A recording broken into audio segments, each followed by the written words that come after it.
ఇక తమిళనాడు విషయానికి వస్తే తమిళనాడులో విజయ్ సునామీ స్పష్టంగా కనిపించింది. 100కు పైగా సీట్లలో టీవీకే దూసుకుపోతున్న పరిస్థితి ప్రస్తుత సమయానికి.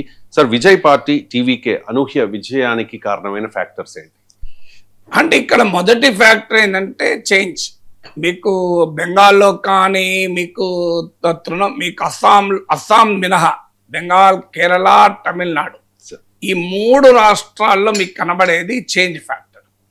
అంటే ప్రజలు చేంజ్ కోరుకున్నారు. సో మిగతా చోట ఏంటంటే ఎస్టాబ్లిష్డ్ పార్టీస్ ఆల్టర్నేటివ్స్గా ఉన్నాయి కనుక మీకు ఆటోమేటిక్గా చేంజ్ అనుకున్నప్పుడు ఇప్పుడు తృణమూల్ వద్దనుకున్నప్పుడు బీజేపీకి ఓటేశారు. మీకు కేరళలో ఎల్డిఎఫ్ వద్దనుకున్నప్పుడు యూడిఎఫ్కి ఓటేశారు. అస్సాంలో ఈ యాంటీ ఇన్కమర్స్ లేదు. తమిళనాడులో ఏంటంటే వాస్తవంగా విజయ్ కనుక ఎమర్జ్ కాకపోతే క్లియర్గా ఏడీఎంకే నాయకత్వంలో ఎన్డీఏ పవర్లోకి వచ్చాయి. సో అందువల్ల క్లియర్గా యాంటీ ఇన్కమెన్సీ డిఎంకే పాలన పట్ల ప్రజల వ్యతిరేకత ఇది మొదటి నుంచి కూడా ఊహించిందే. అయితే ఈ స్థాయిలో ఉంటుందా అని అనుకున్నారు. ఎందుకంటే ఏడీఎంకే బాగా బలహీనపడింది అనుకున్నారు. కానీ ఏడీఎంకే బలహీనపడ్డ మాట నిజం, కానీ డిఎంకే పట్ల వ్యతిరేకత అంతకన్నా ఎక్కువ ఉండే. అందువల్ల డిఎంకే పట్ల వ్యతిరేకత, ఏడీఎంకే బలహీనత ఈ రెండు దోదం చేయడంతో విజయ్కి యాంటీ ఇన్కంబెన్సీతో ఉన్న ప్రజానీకానికి విజయ్ యొక్క కొత్త ఆల్టర్నేటివ్గా, ఫ్రెష్ ఆల్టర్నేటివ్గా కనిపించారు. అది మొదటి ఫ్యాక్టర్. రెండవ ఫ్యాక్టర్ ఏంటంటే విజయ్ అటు డిఎంకే నుంచి ఓట్లు తీసుకున్నాడు, ఇటు ఏడీఎంకే నుంచి ఓట్లు తీసుకున్నాడు. 2 పార్టీల కూటమిల నుంచి ఓట్లు తెచ్చుకున్నాడు. మీరు చూస్తే ఓటింగ్ ప్యాటర్న్ చూస్తే మనకు మళ్ళీ కంప్లీట్ రిజల్ట్స్ వచ్చాక ఇంకా క్లారిటీ వస్తుంది. బట్ ఈ హాజ్ ఎఫెక్టెడ్ రెండు. అది మొదటి నుంచి ఊహించిందే, కానీ ఈ స్థాయిలో ఉంటుందని ఊహించిన వాళ్ళు తక్కువ మంది. ఎందుకంటే మీకు డిఎంకే నుంచి దళిత్, ముస్లిం, మైనారిటీ, క్రిస్టియన్ ఓటర్లను విజయ్ తీసుకుంటాడు, ఏడీఎంకే నుంచి యాంటీ ఇన్కంబెన్సీ ఓటు తీసుకుంటాడు అనేది క్లియర్గా అర్థమైంది. అందువల్ల ఆ 2 ఫ్యాక్టర్స్ కూడా మీకు సెకండ్ ఫ్యాక్టర్గా విజయ్ అటు డిఎంకే నుంచి ఇటు ఏడీఎంకే నుంచి ఓటు తెచ్చుకున్నాడు. అది ఆయనకు కలిసి వచ్చింది. ముక్కోణపు పోటీలో ఆటోమేటిక్గా పైచేయి సాధించాడు. ఇది రెండవది. ఇది మూడవది ఏంటి అంటే మీకు విజయ్కి ఉన్నటువంటి ఫ్యాన్ ఫాలోయింగ్, ముఖ్యంగా యంగ్ ఫాలోయింగ్. ఇది జెన్జీ అసహనాన్ని తెలియజేస్తుంది. అంటే మన దేశంలో మరో మార్గం లేక ఒక ఏరా అయితేంది తలకాయ పలగొట్టుకోవటానికని ఒకే తాను ముక్కలకు ఓటేస్తున్నారు. కానీ అవకాశం అంటూ దొరికితే ఈ ఉన్న పార్టీలన్నిటి ఓడించడానికి ప్రజలు సిద్ధంగా ఉన్నారు. అన్ఫార్చునేట్లీ ప్రజలకు ఆప్షన్ లేదు కనుక ఓట్లేస్తున్నారు.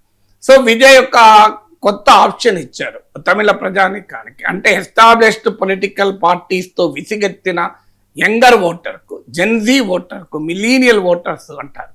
సో వీళ్ళు క్లియర్గా టోటల్గా విజయ్ వెనకాల ర్యాలీ అయ్యారు. సో అది ఫిలిం ఇంపాక్ట్ ఒకటైతే, ఎగ్జిస్టింగ్ పొలిటికల్ సిస్టమ్ పైన వ్యతిరేకత మరొకటి. ఇది మనకి ఇక్కడే కాదు, నేపాల్లో కనబడ్డది. మీకు నేపాలీ కాంగ్రెస్ను, నేపాలీ కమ్యూనిస్టులు మడతపెట్టి ఓడించారు ప్రజలు.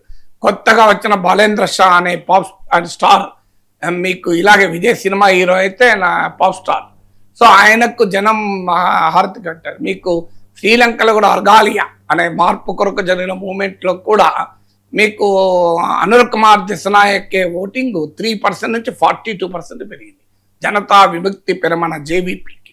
సో మీకు జనతా విముక్తి పెరమన ఫినామినా, శ్రీలంక అర్గాలియా మూమెంటు, నేపాల్లో జెన్జీ ప్రొటెస్ట్లు, మీకు తమిళనాడులో ఏ ప్రొటెస్ట్ లేకుండా, ఏ అర్గాలియా లేకుండా అర్గాలియా వచ్చేసింది మీకు. దాంతో మీకు తమిళనాడులో ఒక సైలెంట్ వేవ్ విజయ్కి అనుకూలంగా ఎమర్జ్ అయింది.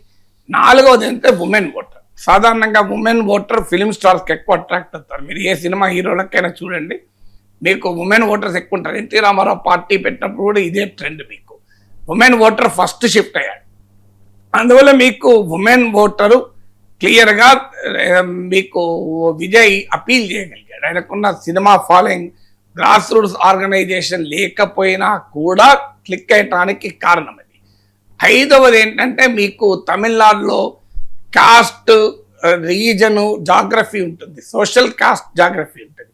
మీకు ఉదాహరణకు తేవార్స్ అని, గౌండర్స్ అని, మీకు ఇలాంటి మనియార్స్, సో ఈ కాస్ట్ బేస్డ్ పార్టీస్ ఉంటాయి. ఇప్పుడు పట్టని మక్కలకి వచ్చి అదొక community based party. So Vijay across the caste and religion vote తెచ్చుకోగలిగాడు. ఆయనకున్న సినిమా ఫాలోయింగ్ వల్ల కొత్త అక్రాస్ ద కాస్ట్, అంటే కులంతో సంబంధం లేదు, మతంతో సంబంధం లేదు, ఆ ప్రాంతంతో సంబంధం లేకుండా ప్రజలు ఒక పేదర్ సెక్షన్ మీకు విజయ్కి అనుకూలంగా ఓటు వేశారు. అందువల్ల అదొక క్లియర్ ఇండికేషన్.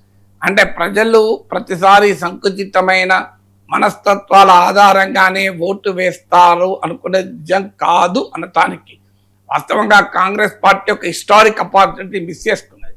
సో మీకు ప్రవీణ్ చక్రవర్తి మాట్లాడుతూ అదే చెప్పాడు. తమిళనాడులో రాష్ట్ర కాంగ్రెస్ ఏమో విజయ్తో పెట్టుకోవాలనుకున్నది, మీకు ఆల్ ఇండియా కాంగ్రెస్ ఏమో డిఎంకేను వదులుకోలేకపోయింది. కాంగ్రెస్లో ఉన్న ఓల్డ్ లీడర్ లాంటి వాళ్ళేమో డిఎంకేతోనే ఉండాలన్నారు, యంగర్ జనరేషన్ ఏమో విజయ్తో వెళ్ళాలనుకున్నారు. దాంతో కాంగ్రెస్ టైంకు డిసిషన్ తీసుకోలేకపోయింది. ఒక దశలో విజయ్ ఫాదర్ 60 సీట్స్ దాకా కూడా విజయ్ టీం నుంచి ఆఫర్ వచ్చింది కాంగ్రెస్కు. కాంగ్రెస్ కనుక విజయ్ని కలిసి ఉంటే ఇవాళ 2000 మెజార్టీ రావడమే కాకుండా కాంగ్రెస్ అనేది రివైవల్ అయిపోయింది. కేరళలో కాంగ్రెస్, కర్ణాటకలో కాంగ్రెస్, తెలంగాణలో కాంగ్రెస్, తమిళనాడులో కాంగ్రెస్ అని సౌత్ ఇండియా మొత్తానికి హీరో అయ్యేది. కాంగ్రెస్ అట్లా చారిత్రకమైన అవకాశాన్ని కోల్పోయింది. లేకపోతే ఇంకా చాలా హెవీగా మీకు ఈ మ్యాండేట్ ఉండేది. సో అందువల్ల విజయ్ ఓటును ఎవరు గుర్తించలేకపోయారు. ఎందుకంటే ఇప్పుడు ఒపీనియన్ పోల్స్ ఇవన్నీ కూడా ఏంటంటే ట్రెడిషనల్ పారామీటర్స్ పైన రాజకీయాలు విశ్లేషించారు.